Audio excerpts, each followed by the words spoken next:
বগুড়ার সারিয়াকান্দির মাছের আড়তগুলো প্রায় মাছ শূন্য। নাব্যতা সংকটে যমুনা নদীতে পানি না থাকা ও শীতের কারণে মাছ মিলছে না বলে জানিয়েছে আড়তদার ও জেলেরা। এলাকাবাসীর অভিযোগ বিদ্যুৎ শক এবং চায়না দুয়ারি জাল ব্যবহারে মাছ সংকটের জন্য দায়ী। সারিয়াকান্দির সংবাদদাতা শাহাদাত জামানের প্রতিবেদন, জানাচ্ছেন সৈয়দা সামিয়া তামান্না। নাব্যতা সংকটে কয়েক মাস ধরে যমুনায় পানি না থাকায় জেলেরা নদীতে মাছ পাচ্ছে না। এতে এই উপজেলায় গড়ে ওঠা কালীতলা, নৌঘাট ও দেবডাঙ্গা মাছের আড়ত দুটি প্রায় অচল হয়ে পড়েছে।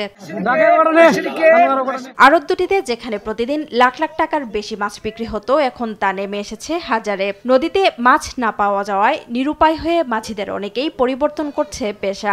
আড়তে 8 লাখ টাকার মতো বিক্রি হয়েছে, এখন বর্তমান কিছুই নাই, একবার 0 পয়েন্ট। 60,000 50,000 টাকার মতো বিক্রি হয় দুবেলা। বালু করে ভরটা যাতে কাছার থেকে একবারে মনে করেন যে বহু দূর পর্যন্ত কোনো গাড়ি ঘোড়া ওখানে যাওয়া পারে না আর কি। নদী গেছে একদম শুকিয়ে, নদীতে বালু পড়ে একদম নদী শুকিয়ে গেছে।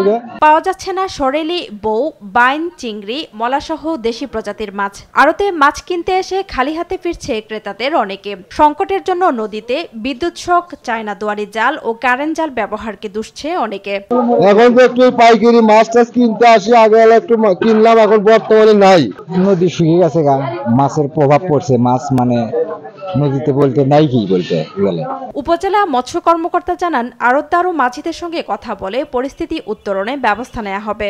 এই অভিযোগগুলো আমি শুনেছি এবং আমি কিছুদিন আগে ইলেকট্রিক শক বা এটার একটা জব্দ করেছি এবং বিভিন্ন ধরনের মোবাইল কোড বা অভিযান কিন্তু চালু আছে। দ্রুত পদক্ষেপ না নিলে দেশি মাছের বিলুপ্তি ঘটবে বলে মনে করেন স্থানীয়রা।